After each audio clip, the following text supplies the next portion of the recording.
Welcome to the show, Monson BC, Monson Mr. Earphones, and welcome to the 14th episode of Cricket Pesalam with Mr. Earphones. Dhoni finishes off in style.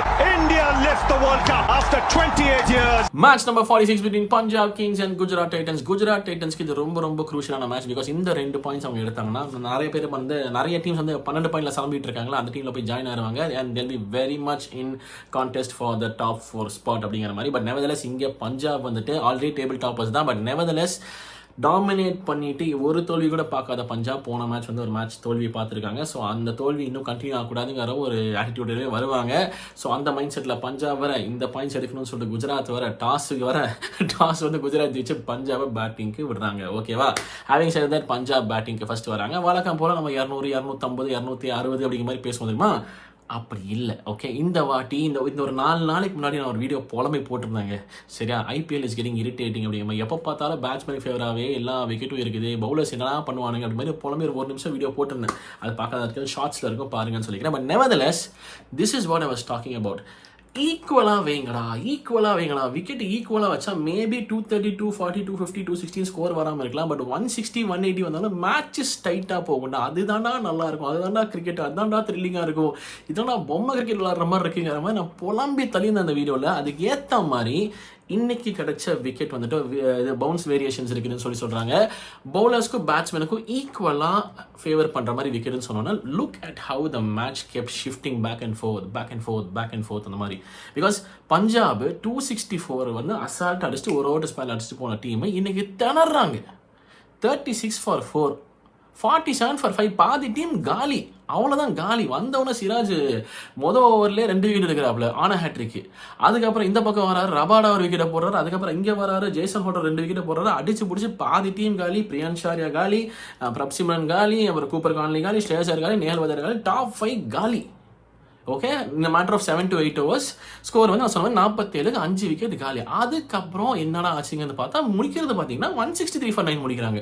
நீங்கள் சொல்லலாம் 47க்கு 5 wicket போயிருச்சு இல்லை, அப்போ பவுலர்ஸ்க்கு favouring தானே இருக்குன்னு சொல்லிட்டு. அப்புறம் எப்படி 163ல முடிச்சாங்க? No, because batting was also being favoured. அது கொஞ்சம் பொறுமையாக நின்று ஆடணும். அப்படியான ஆட்கள் 2 பேர் தான் வந்து சூரியன் ஷெட்கே அவர்களும் மார்க்கஸ் ஸ்டாய்னிஸ் அவர்களும் 2 பேர் வந்தாங்க. சூரியன் ஷெட்கே சூப்பராக விளாடுவார், பயங்கரமான 50, 57 of 29 balls. மார்க்கஸ் ஸ்டாய்னிஸ் சேர்ந்து ஒரு 40 ரன் பயங்கரமான பார்ட்னர்ஷிப் பில்ட் பண்ணி எங்கேயோ முடிய போய் மேட்சை கொண்டு வந்து 163 for 9 கொடுத்து ஒரு ஃபைட்டிங் டோட்டல வைக்கிறாங்க.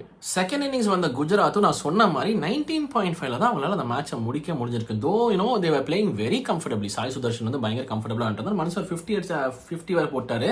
Of how many balls? like 57 or 41 balls அடிச்சிருக்காப்ல.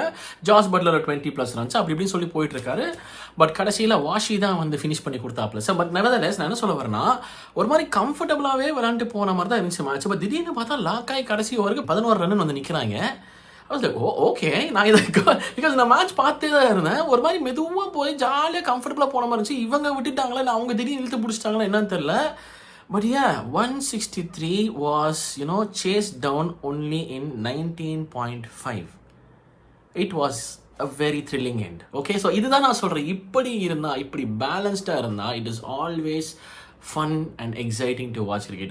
I mean, I understand 1 or 2 matches நடுவில் 200 ரன் இதை வச்சு அடிக்கிட்டோம்.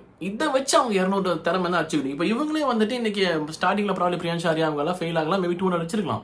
பட் ஆனால் வந்துட்டு ஃபெயில் ஆகிறதுக்கு possibility. They are vulnerable. Batsmen are bloody vulnerable. Bowlers can grow big, they can be monsters as well. அது நடந்தால் தான் அது ஃபேர் போட்டி, இல்லைனா ஃபேர் போட்டியே கிடையாது. And hence for me personally இன்னைக்கோட match was actually definitely very exciting.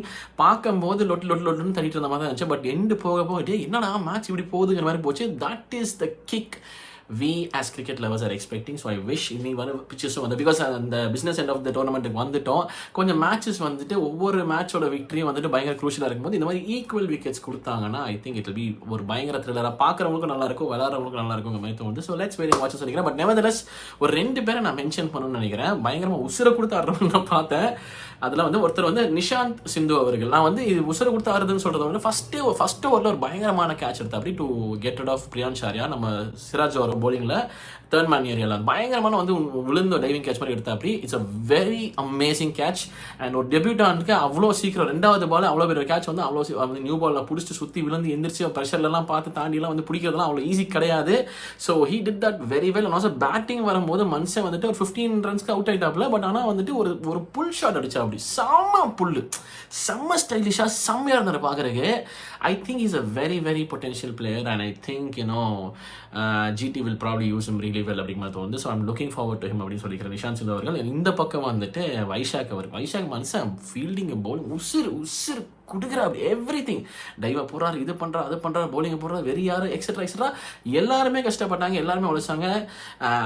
Can't forget the catch that Cooper Connolly took at the end. அதான் சொல்லலாம், அந்த ஃபைட்டு பயங்கரமாக போயிட்டு இருந்துச்சு. பட் இவங்க 2 பேரும் எனக்கு தனியாக தெரிஞ்சாங்க. இவங்க டெபியூட்டான்ட் அப்படிங்கிறதுனால வந்துட்டு எனக்கு ஓகே கொஞ்சம் எக்ஸைட்டிங் டேலண்டாக இருக்காங்க மாதிரி கண்ணில் பட்டுச்சு. But Vizag was literally giving his heart and soul out. So 2 பேரையும் ஸ்பெஷல் மென்ஷன் மாதிரி கொடுக்கணும்னு நினச்சேன். But also special mentions also to washi அவர்கள். அண்டர் ப்ரெஷர் மனுஷன் அசால்ட்டாக மேட்சை முடிச்சுட்டு போயிட்டாப்ல. ஐ மீன் லைக் கொஞ்சம் சலம்பி இருந்தாலும் மேட்ச் காலி தோத்துருப்பாங்க. பிகாஸ் மற்ற ஃபினிஷர்ஸ் நம்ம எக்ஸ்பெக்ட் பண்ணுற ராகுல் தெவாட்டி அவர்கள், அப்புறம் இவர் ஜேசன் ஹோல்டர் எல்லாருமே வந்து டக்கு அவுட் ஆகிட்டு போட்டாங்க அந்த இடத்துல. Washi stood there and wash out பண்ணிட்டு போயிட்டாரு பஞ்சாபை. ஸோ வெல் பிளேட் வாஷி அவர்கள் அப்படின்னு சொல்லிட்டு I had fun and I as a cricket lover really want to see matches like this. I don't want huge scores. I want good scores with a thrilling end, and that will be my choice always. Unga choice and avukku sollu marakam comment section la solunga. So that's it. This is my review. Unga thoughts enna marakam comment section la solunga. So video muchu nandi kudisirundha sendikira marakam pannidinga. Okay.